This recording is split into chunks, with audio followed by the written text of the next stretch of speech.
Delhi police के 79वें स्थापना दिन पर परेड में मेरे साथ उपस्थित श्रीमान श्री सतीश गोलचा जी, पुलिस आयुक्त दिल्ली पुलिस के उपस्थित सभी पूर्व पुलिस आयुक्त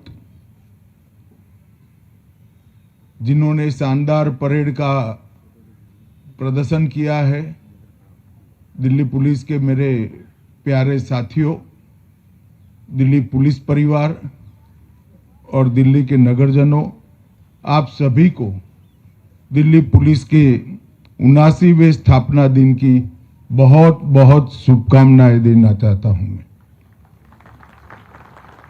दिल्ली पुलिस ने अपनी स्थापना से ही शांति, सेवा और न्याय के संकल्प को हमेशा से चरितार्थ करने के लिए कोई कसर नहीं छोड़ी है। दिल्ली पुलिस का दायित्व, जिम्मेदारियां और इनके प्रदर्शन का औचित्य दिल्ली राजधानी होने के कारण हम सब जानते हैं कि पूरे देश के लिए महत्वपूर्ण है, क्योंकि दिल्ली का एक क्षेत्र एक शहर नहीं है, हमारे दिल की, देश की, लोकतंत्र की धड़कन है, देश के स्वाभिमान और अस्मिता का केंद्र है। और इसलिए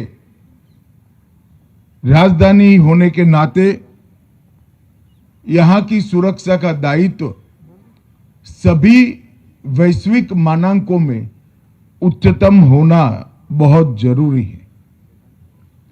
कई प्रकार की कूटनीतिक बैठकें, कई प्रकार के अंतर्राष्ट्रीय आयोजन, राष्ट्रीय पर्वों का आयोजन, महामहिम राष्ट्रपति महोदय का निवास, प्रधानमंत्री जी का कार्यालय और निवास, इस सभी को देखते हुए दिल्ली पुलिस की जिम्मेदारी बहुत बढ़ जाती है। मगर मुझे पूरा संतोष, आनंद और गर्व है कि दिल्ली पुलिस ने हमेशा अपनी जिम्मेदारी आगे रहते हुए प्रखरता और सफलता के साथ हमेशा के साथ निभाई है। आज दिल्ली पुलिस को और मजबूत करने के लिए स्पेशल सेल के इंटीग्रेटेड हेडक्वार्टर का शिलान्यास यहां पर हुआ है। लगभग 450 करोड़ की लागत से स्पेशल सेल के इंटीग्रेटेड हेडक्वार्टर जो बन रहा है, वो देश का सबसे आधुनिक, एक प्रकार से नारकोटिक्स और आतंकवाद को निपटने का सेंटर बनेगा। अत्याधुनिक indoor firing range, war room, cyber lab, प्रशिक्षण हॉल और कई प्रकार के आधुनिक उपकरणों से ये हेडक्वार्टर लैस होगा और पूरी देश की पुलिस के लिए एक आइडियल स्पेशल सेल हेडक्वार्टर बनकर उभरेगा, उसका मुझे पूरा विश्वास है। दिल्ली के स्पेशल सेल ने नशीले पदार्थों की सिंडिकेट, जाली भारतीय करेंसी नोट, जटिल साइबर अपराध, संगठित अपराध और न केवल दिल्ली, देश के कई महत्वपूर्ण आतंकवादी घटनाओं के जांच के अंदर सफल और महत्वपूर्ण भूमिका निभाई है। ये आधुनिक हेडक्वार्टर बनने से उनके दायित्व के निर्वहन के लिए उनको और सहूलियत सुलभ होगी, इसका मुझे विश्वास है। दिल्ली पुलिस की 10 नई परियोजनाओं का भी आज यहां पर शिलान्यास हुआ है। पुलिस फैमिलीज वेलफेयर सोसाइटी के स्टॉल का भी कुछ ही समय के अंदर आज लोकार्पण होगा। और आज सबसे महत्वपूर्ण बात, सेफ सिटी प्रोजेक्ट इसके पहले चरण का लोकार्पण करने का काम भी हुआ है। लगभग 857 करोड़ की लागत से आधुनिक इंटीग्रेटेड कमांड कंट्रोल, कम्युनिकेशन और कंप्यूटर सेंटर C4I दिल्ली की जनता को समर्पित किया जा रहा है। इसके साथ साथ 11 जिला स्तरीय C3I केंद्र और 75 स्थाना स्तरीय C2I इकाइयां भी इसके साथ एकीकृत होगी। 10,000 कैमरों से दिल्ली को जोड़ने के कार्यक्रम के प्रथम चरण में 2100 कैमरे भी लाइव जुड़ चुके हैं। दिल्ली में पहले से मौजूद 15,000 से ज्यादा कैमरे को भी इसके साथ जोड़ने का काम पूरा हो चुका है। और मुझे विश्वास है कि सेफ सिटी प्रोजेक्ट आने वाले दिनों में दिल्ली की सुरक्षा को बहुत आगे तक ले जाएगा। मित्रों, आज जब मैं यहां आया हूं तब मैं दिल्ली के माध्यम से देश की जनता को ये बताना चाहता हूं कि विगत 11 साल में प्रधानमंत्री नरेंद्र मोदी जी के नेतृत्व में देश ने कई सारे मकाम हासिल किए हैं।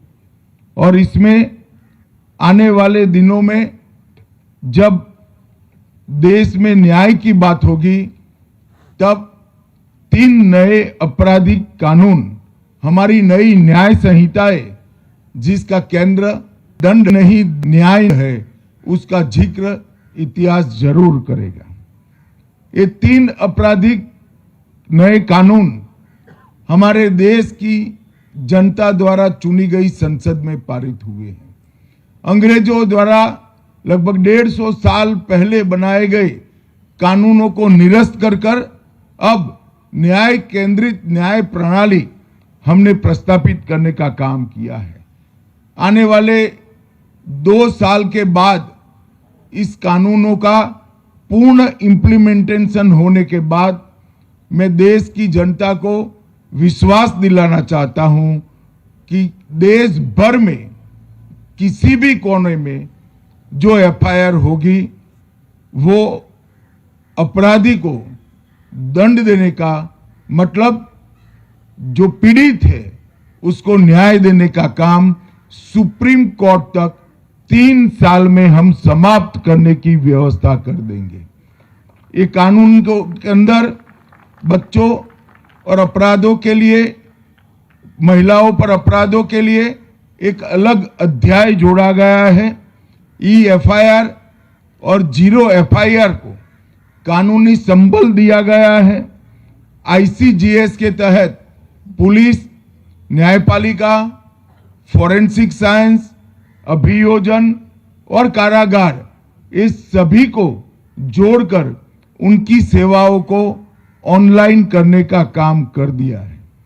छोटे अपराधों में दंड के रूप में सामुदायिक सेवाओं को पहली बार कानूनी जामा पहनाया गया है।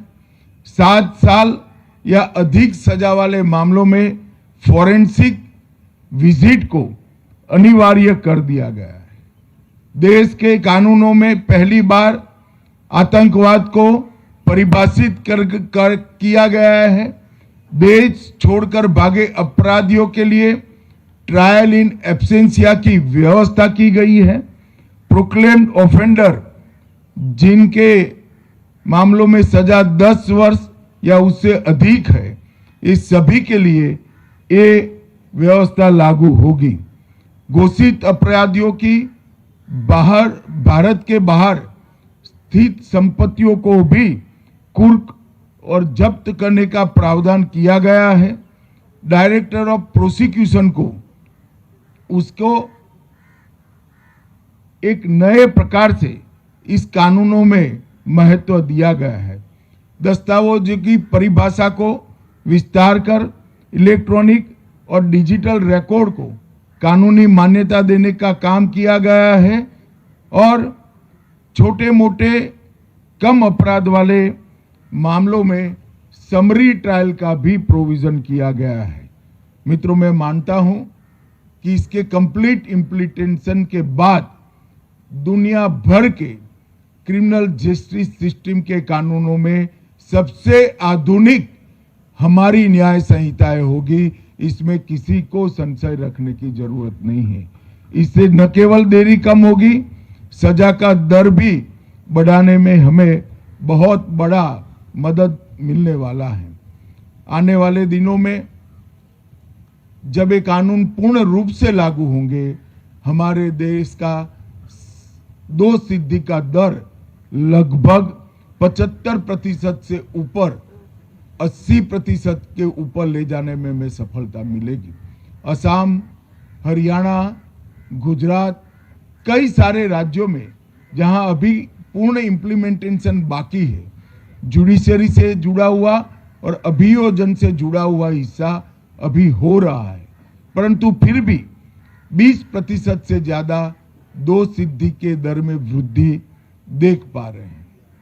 ये 2014 से 2026 के 12 साल देश की आंतरिक सुरक्षा के लिए हमारा इतिहास हमेशा सुवर्णमयी कालखंड के रूप में इसको अंकित करेगा।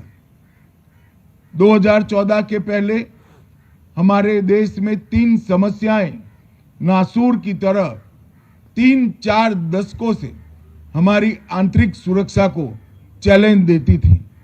कश्मीर का क्षेत्र, पूरा नॉर्थ ईस्ट और कई राज्यों में 11 से राज्यों में फैला हुआ माओवादियों से पीड़ित क्षेत्र, ये तीनों क्षेत्र हमारी आंतरिक सुरक्षा को एक बहुत बड़ी चैलेंज देते थे।